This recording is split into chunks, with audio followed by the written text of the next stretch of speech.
We are students from California State University, Monterey Bay, and today we are going to dive into the topic of mental illness, the stigma around mental illness, and some of the social organizations that have arisen around this issue. A fair warning though, we will be mentioning some difficult topics such as self-harm, substance abuse, and suicide. The CDC defines mental health as revolving around one's mental, emotional, and psychological well-being. When we delve into mental health, we can definitely see how it has become such a big topic of discussion. But mental health has always been an issue. It's not just a new thing. We see in history with women in the 1800s who had very valid mental health concerns, but their illnesses were attributed to things like hysteria or hormones. We also see cases of people being thought to be possessed by demons, but who were probably suffering from a psychotic break. Lately, we've seen much more activism in regards to this issue. People have come forward and have been really honest about their mental illnesses, and it's becoming less taboo to talk about. There are even celebrities and top athletes coming out to show that they also suffer from mental illness. Last year, Naomi Osaka, an Olympic tennis player, opened up about the depression she has faced. Still, she has faced criticism because of her opening up. Even though it is difficult, having these conversations is key to ending the stigma surrounding these illnesses. The stigma those with mental illness face can be crippling and lead to intense discrimination by both peers and law enforcement. This stigma can prevent individuals with mental illnesses from seeking help and treatment, and can lead to substance abuse and suicide. Stigma is defined as when someone is viewed in a negative way because they have a distinguishing characteristic or personal trait that is thought to be or actually is a disadvantage. Others' judgment almost always stems from a lack of understanding rather than information based on facts. This leads to discrimination, either from health advisors, police officers, family members, or others. Because of this, more than half of people who show symptoms or are diagnosed with mental illness do not receive help for their disorders. They will often avoid or severely delay finding treatment because of their concerns about being treated differently, or because of their fears of losing their livelihood or jobs because of the prejudice they have faced or seen others faced in the past. This stigma and discrimination can worsen symptoms and reduce the likelihood to ever seek treatment. According to the Mayo Clinic, stigma leads to negative effects on recovery among people diagnosed with severe mental illnesses like schizophrenia and bipolar disorder. These effects can include reduced hope, lower self-esteem, increased psychiatric symptoms, difficulties with social relationships, reduced likelihood of staying with treatment, and more difficulties at work. And there are 3 types of stigma. These 3 types are public stigma, self-stigma, and institutional stigma. For institutional stigma, we see issues with law enforcement and 5150s.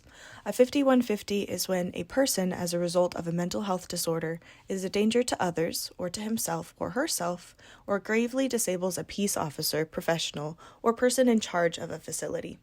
And when a 5150 is called, the Family Education and Resource Center recommends for individuals to remove items from their homes that could be perceived as a weapon, and turn on all the lights so as not to be perceived as a threat.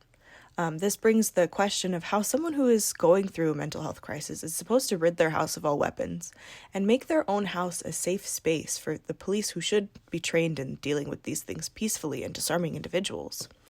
We have a case kind of locally in San Jose where Batcauti Tran was shot and killed while waving a vegetable peeler at a police officer while experiencing a psychotic episode.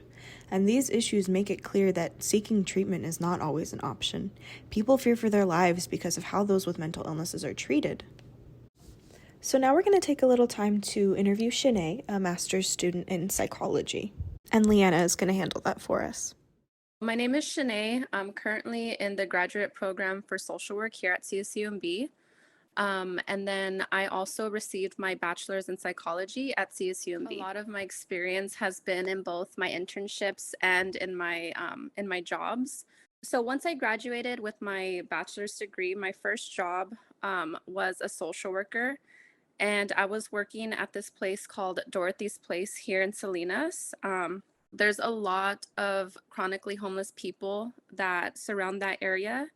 A lot of them kind of deal with different experiences, but you see a lot of people that have mental health issues. They have substance abuse issues. They've just been living homeless. I've met people that have been homeless for 10 years.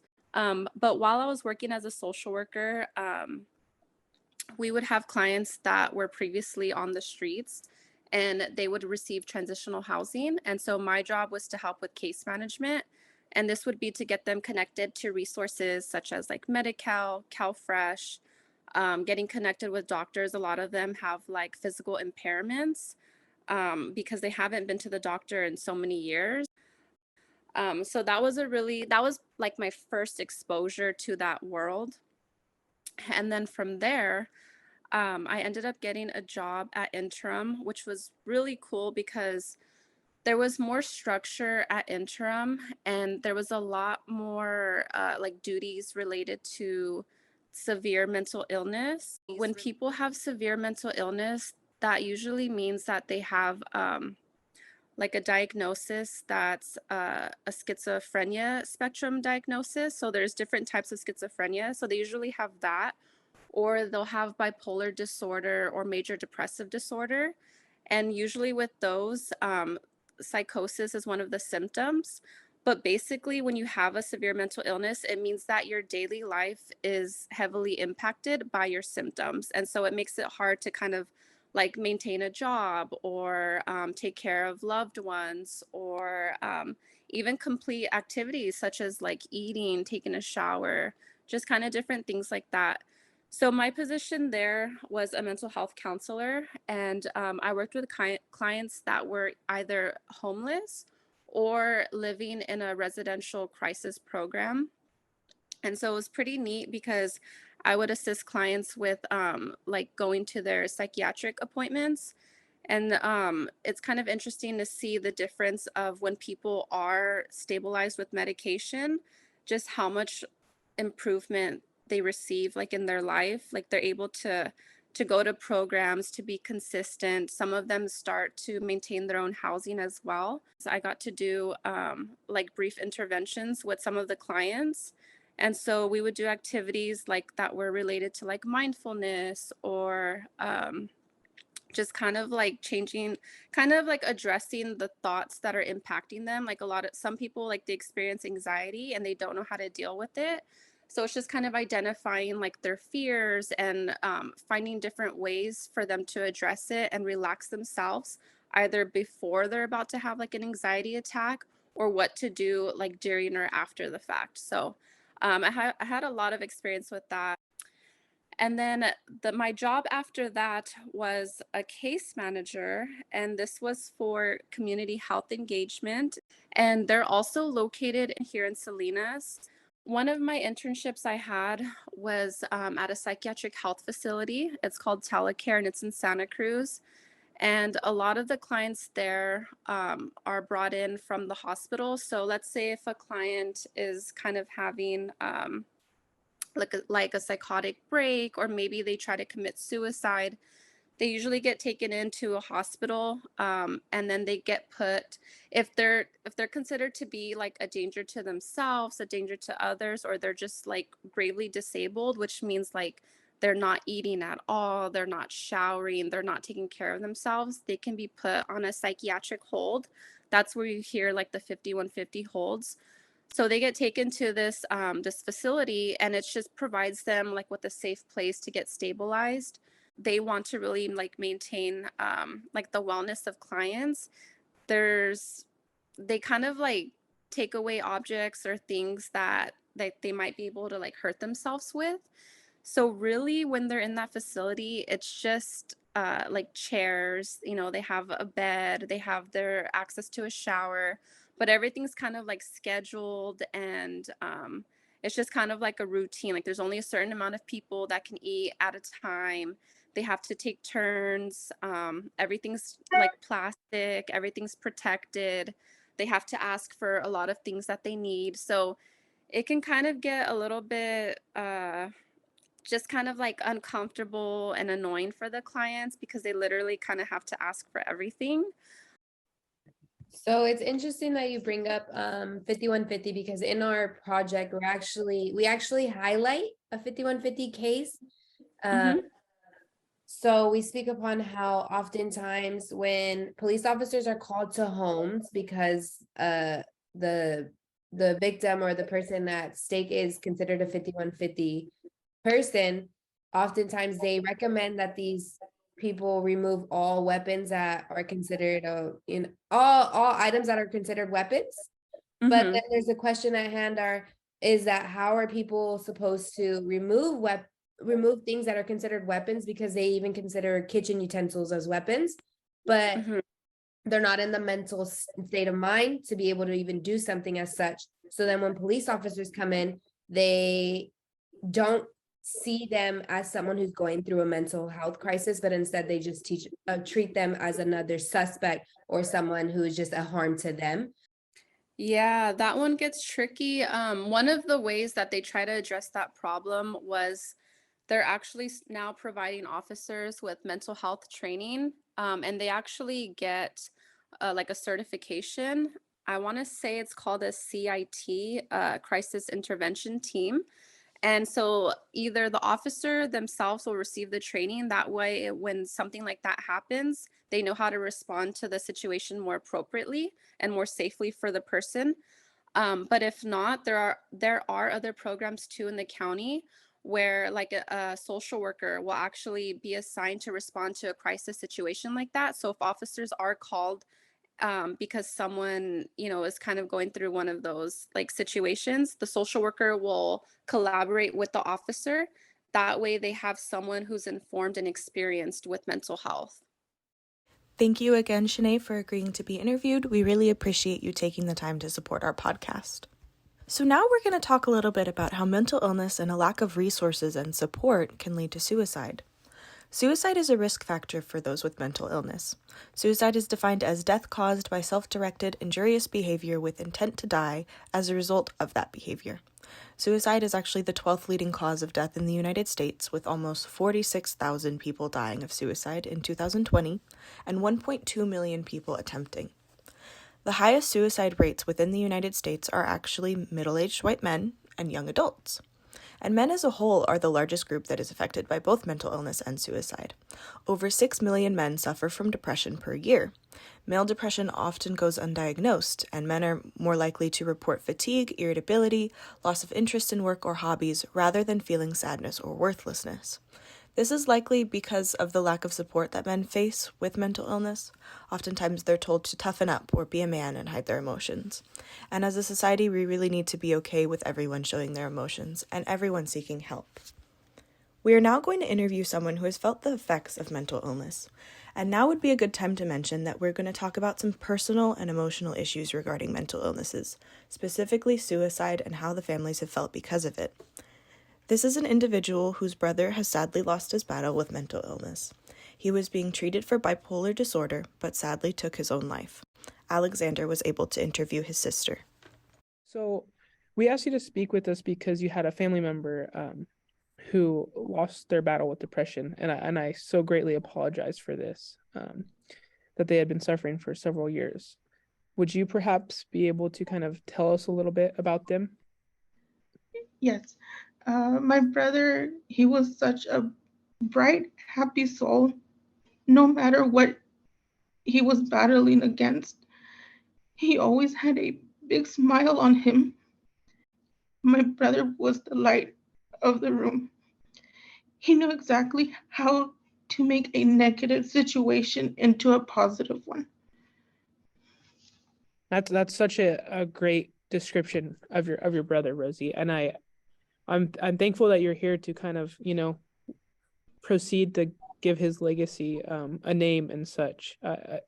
Just from the tears in your voice and everything, it makes me kind of emotional and feel for you. It's really a difficult subject. Thank you. Was he always, kind of presenting in a happy mood to you and your family? Yes, he never showed any sadness. He never gave us any